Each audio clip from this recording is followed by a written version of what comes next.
एक जातक की कुंडली बनाना इतना मुश्किल नहीं है जितना कि उस जातक की कुंडली से फलादेश देना होता है।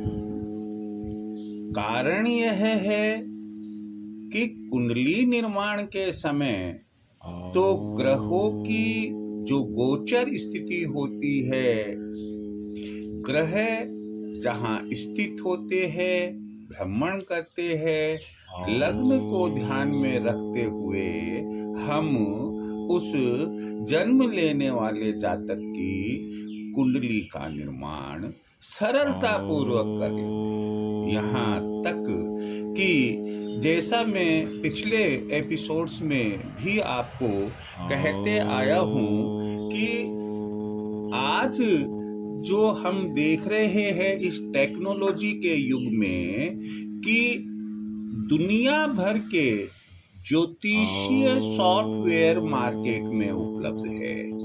आपको तो केवल इतना सा करना है कि जातक का जन्म समय क्या है, डेट क्या है और स्थान क्या है।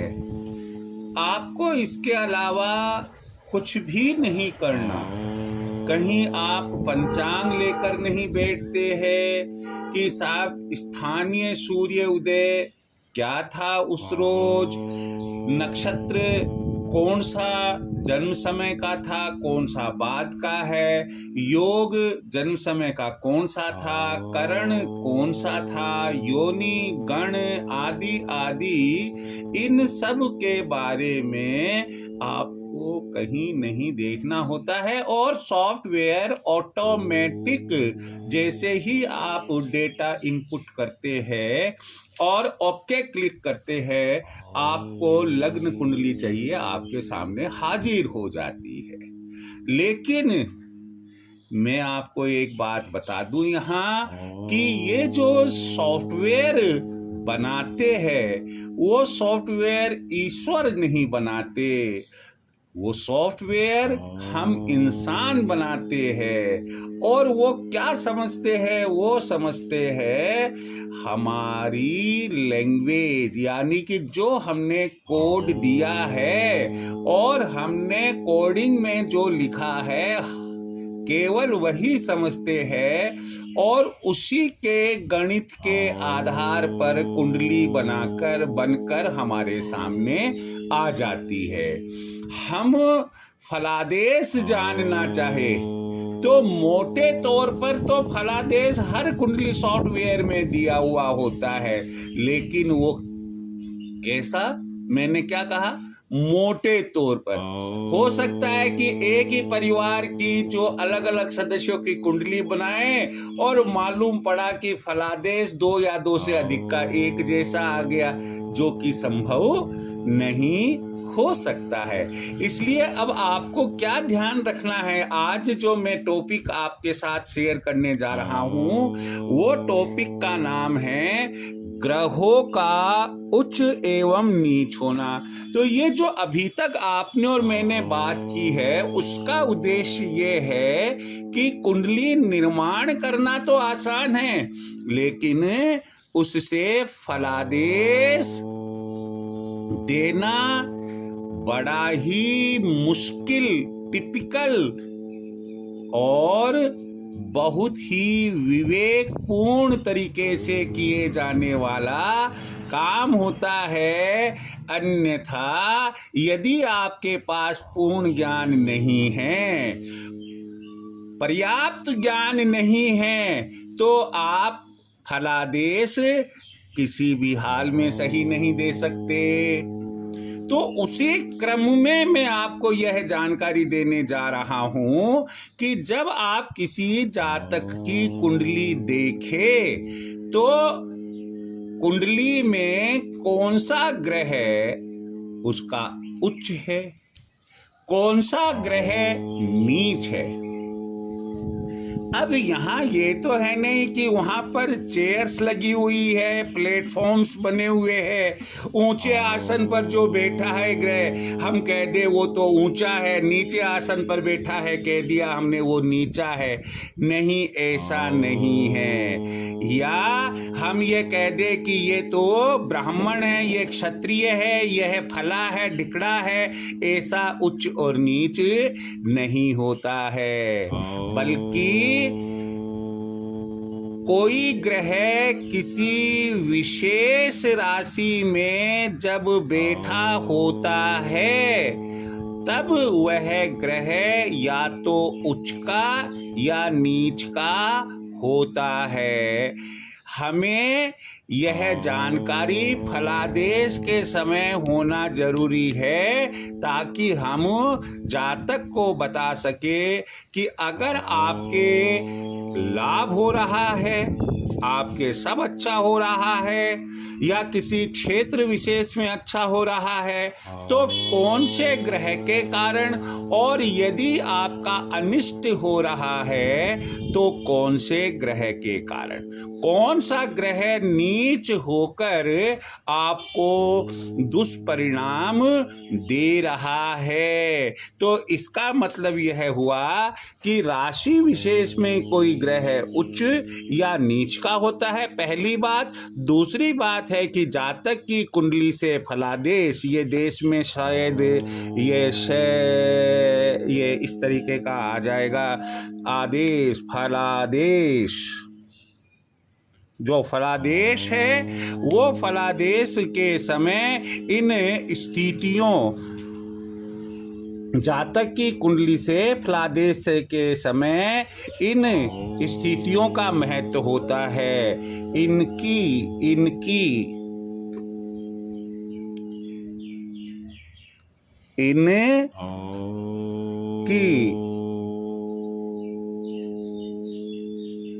स्थितियों का महत्व होता है। यहाँ ये ग्रह साफ हो गया है, इसको मैं सही कर देता हूँ। ग्रहों तो यहाँ जातक की कुंडली से फलादेश के समय इनकी स्थितियों का महत्व होता है, अर्थात वो उच्च स्थिति के है या नीच स्थिति के है। यहाँ अब मैंने आपको एक सारणी बनाकर ग्रहों के उच्च एवं नीच की सारणी बनाकर बताई है। अब ग्रह हम जानते हैं कौन कौन से होते हैं। ग्रह तो यहाँ सूर्य, चंद्र, मंगल, बुध, गुरु, शुक्र, शनि, राहु, केतु, ये ग्रह है। और उच्च कब होगा, नीच का कब होगा, ये राशि संख्या जिसमें वो स्थित है उसका हवाला दिया है। साथ ही एक बात और मैंने आपको बताई है कि ग्रह की जो दिशा है वह कौन सी होती है, इसी सारणी में मैंने आपको यहाँ डिफाइन किया है इस चीज को। तो यहाँ उच्च राशि जो है, जब सूर्य मेष राशि में हो उच्च का कहलाता है, लेकिन सातवीं राशि में हो तो वह नीच का होता है। मैंने आपको पिछले एपिसोड में बताया कि आपको राशियों के नाम और उनकी संख्या एकदम कंठस्थ होनी चाहिए, याद होनी चाहिए। चंद्र जब वृष राशि में हो तब उच्च का और वृश्चिक राशि में नीच का होता है।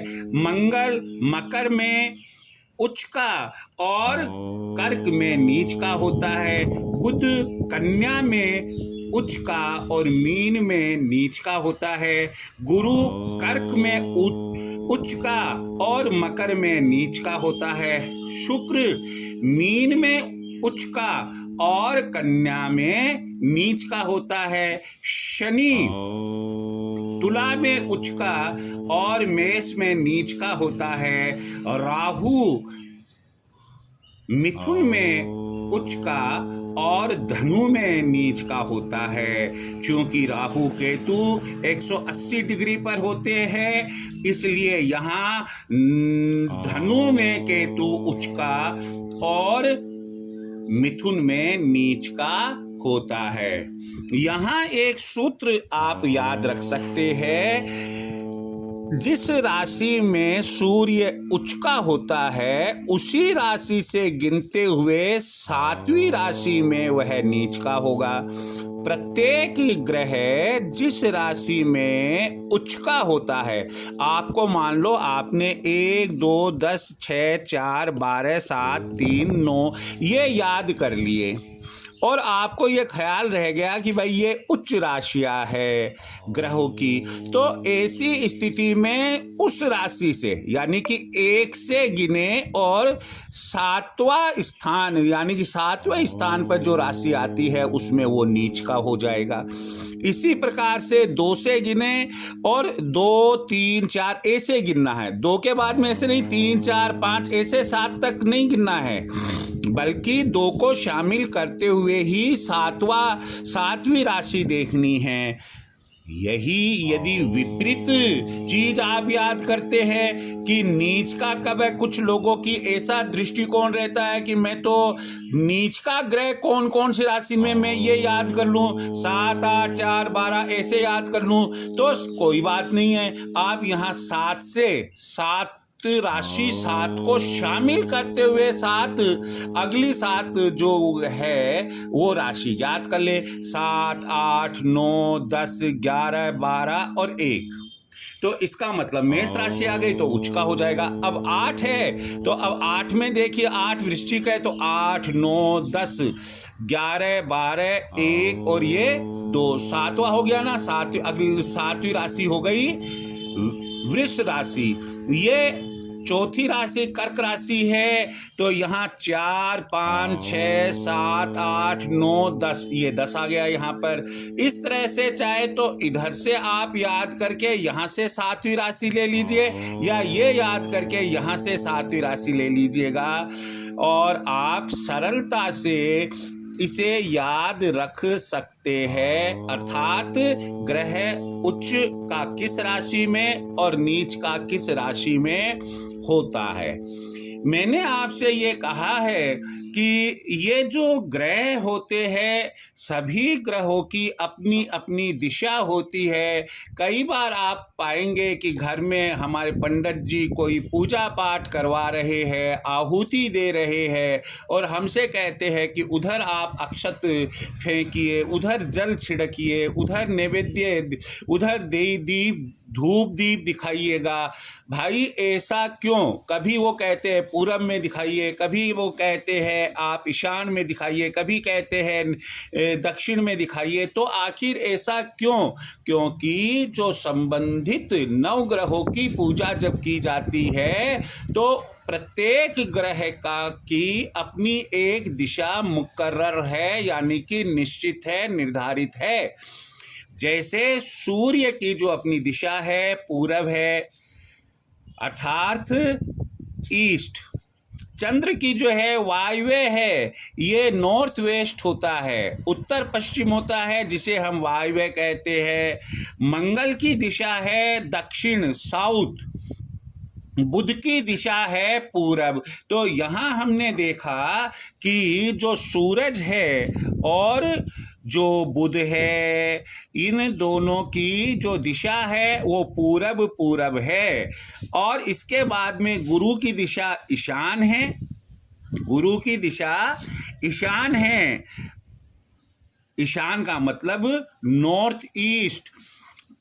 शुक्र की दिशा आग्नेय, आग्नेय का मतलब होता है ईस्ट साउथ या साउथ ईस्ट, एक ही बात है। आग्नेय कौन होता है? शनि महाराज की जो शनि ग्रह की दिशा है वो वायव्य नॉर्थ वेस्ट, राहु की नैऋत्य साउथ वेस्ट और केतु की वायव्य। तो वायव्य देखिएगा आप, एक तो वायव्य यहाँ आया, ये वायव्य आया चंद्रमा के लिए, फिर वायव्य आया किसके लिए? शनि ग्रह के लिए, फिर वायव्य आया केतु ग्रह के लिए।